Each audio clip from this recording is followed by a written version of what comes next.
Assalamualaikum dan salam sejahtera. Saya Afika Afira, nombor matrik 283378 akan memulakan pembentangan kajian kami bertajuk Kesan Pandemik COVID-19 terhadap kesihatan mental dan sosial. Baiklah, dalam melaksanakan tugas dan kajian ini, kami berempat melalui beberapa proses bermula dari peringkat awal hingga akhir kajian. Perbincangan banyak dijalankan secara dalam talian, terutama melalui WhatsApp bagi mengagihkan tugasan.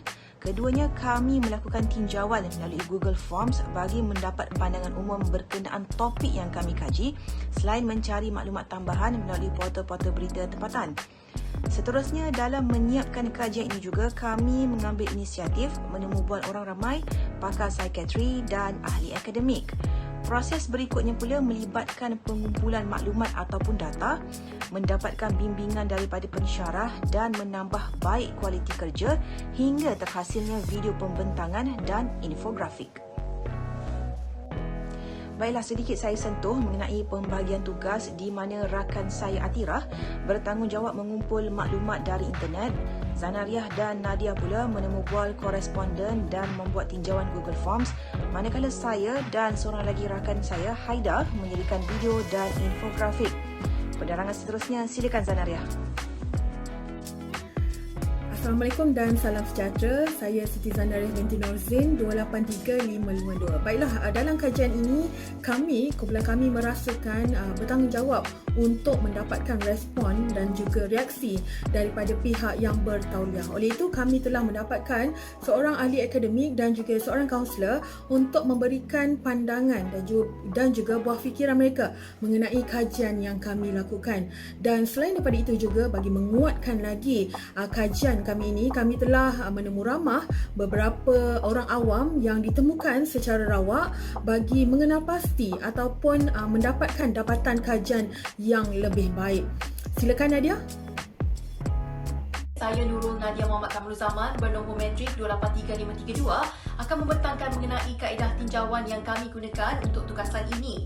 Tinjauan kajian kesan pasca pandemik COVID-19 terhadap kesihatan mental dilakukan dengan menggunakan kaedah Google Form ataupun borang Google. Terdapat 8 pilihan soalan diberikan kepada responden dengan beberapa pilihan jawapan yang berkaitan dengan kesan mental ketika pra-pandemik COVID-19.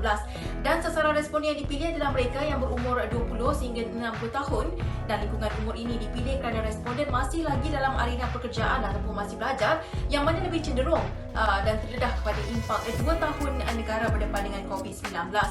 Tinjauan kaedah Google Form ini dikongsikan di sosial media, iaitu di Instagram dan juga di grup WhatsApp. Baik, itu pembentangan dari saya. Saya serahkan pembentangan seterusnya pada rakan kumpulan Nur Atirah Muhammad Rauf. Terima kasih Cik Nadia atas penerangan itu tadi. Nama saya Nur Atirah Muhammad Rauf dengan bermatrik 283515 akan menerangkan tata cara terakhir, iaitu daripada portal berita dalam web. Artikel yang saya peroleh daripada portal berita seperti Berita Harian Online, Astro Awani dan Harian Metro memfokuskan golongan pekerja dan juga pelajar yang mengalami isu kesihatan mental dan sosial dari segi bebanan kerja, pembelajaran atas talian, perubahan bekerja dari rumah ke tempat kerja dan masalah pengangkutan.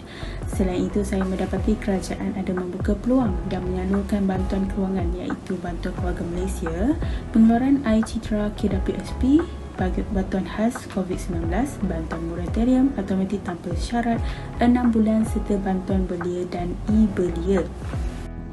Penerangan seterusnya akan dilakukan oleh Haida. Silakan Haida.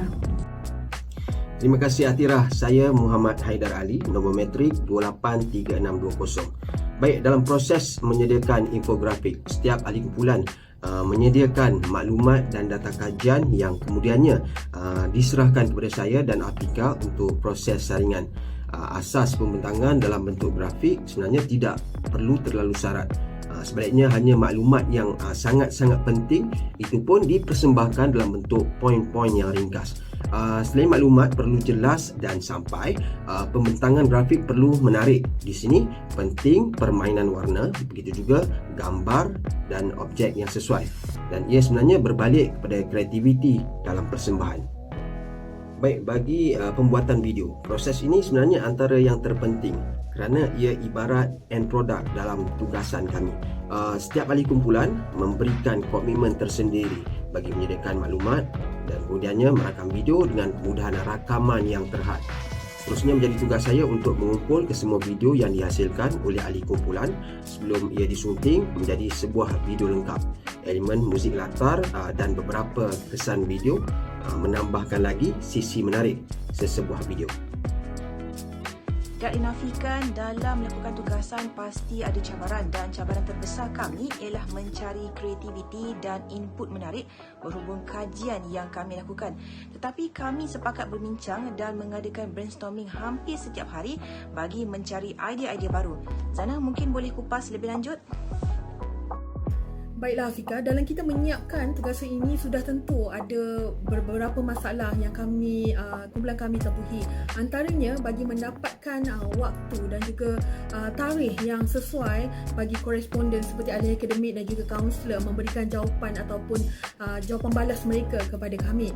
Bagaimanapun perkara itu dapat diselesaikan dengan cara baik apabila kami meminta satu tempoh yang sangat sedikit ataupun sangat pendek bagi mereka memberikan jawapan mereka. Dan selain itu kami juga berhadapan dengan masalah apabila terdapat koresponden yang malu untuk berkongsi masalah kesihatan mereka. Bagaimanapun ahli kumpulan telah memberikan mereka sesuatu keselesaan dengan menyembunyikan identiti, dan perkara ini dibuat hanyalah untuk kajian semata-mata. Baiklah, silakan Nadia. Baik, terima kasih Siti Zanaria Norzin. Cabaran yang ingin saya kongsikan dalam menghasilkan kajian menggunakan Google Form ini adalah ketika mengedarkannya. Tidak dinafikan sukar untuk meraih minat responden untuk menjawab kajian ini secara rawak, iaitu dengan mewawarkan menggunakan social media, kerana ada yang sudi untuk menjawabnya dan ada yang kami terpaksa meminta menjawabnya dengan cara personal ataupun peribadi. Selain itu, ada juga responden yang menjawab soalan tidak lengkap, dan bagi seksyen subjektif terdapat responden yang bertindak menjawab tidak ada kena-mengena dengan soalan kajian yang dijalankan. Justru solusinya untuk dua perkara ini ialah kami menampakkan responden kami dengan menggunakan teknik menghantar mesej secara peribadi ataupun personal approach kepada responden untuk menjawab dengan memberi keyakinan bahawa identiti mereka tidak akan dikenal pasti. Dan untuk solusi masalah kedua, iaitu responden tidak menjawab keseluruhan jawapan dan memberikan jawapan yang tidak ada kena-mengena dengan kajian, apa yang kami lakukan ialah mengambil keputusan kajian yang ada dan jawapan yang paling relevan yang sesuai dengan tujuan kajian dijalankan. Antara cabaran yang saya hadapi menerusi tata cara portal berita dalam web adalah pemilihan artikel yang sesuai. Kebanyakan artikel mempunyai tarikh yang berlakunya semasa jangkitan wabak ini, jadi ianya tidak relevan atau berkaitan dengan isu yang dibincangkan. Kesan selepas pandemik sebenarnya berbeza dengan semasa pandemik kerana perubahan budaya kerja dan sebagainya. Penyelesaian saya kepada cabaran ini adalah dengan memilih betul-betul artikel berdasarkan tajuk yang berkaitan kesan pandemik COVID-19 terhadap kesihatan mental dan sosial, seperti memilih artikel pada tahun 2021 dan sebaiknya 2022. Untuk cabaran seterusnya adalah maklumat di laman web yang tidak tepat, di mana internet menjadi tempat yang berlakunya banyak penipuan dan boleh mengaburi mata masyarakat. Contoh, terdapat maklumat tentang tarikh bantuan raya JKM Mei 2022 yang mana kononnya bantuan tersebut adalah untuk kanak-kanak, suri rumah dan warga emas. Namun saya dapati ianya palsu kerana tolak artikel yang menyatakan ianya palsu. Jadi saya akan memastikan sumber maklumat yang dicari adalah sahih dan diiktiraf oleh pihak yang bertauliah dengan menapis konten di laman web dengan betul. Baik, dalam menyediakan infografik, kami berdepan cabaran tersendiri, memandangkan hakikatnya kami berlima bukan berlatar belakangkan kerjaya sebagai pelika grafik. Di sini muncul kekangan dari sudut kreativiti, sedangkan persembahan infografik perlu menarik, kemas dan mudah difahami. Bagi mencapai solusi, kami merujuk kerangka contoh melalui carian di Google selain mendapatkan pandangan daripada kenalan yang mahir tentang rekaan grafik. Sementara itu, bagi penyediaan video, cabaran terbesar adalah apabila kami tidak dapat bersemuka dengan ahli kumpulan susulan kekangan kerja dan sebagainya.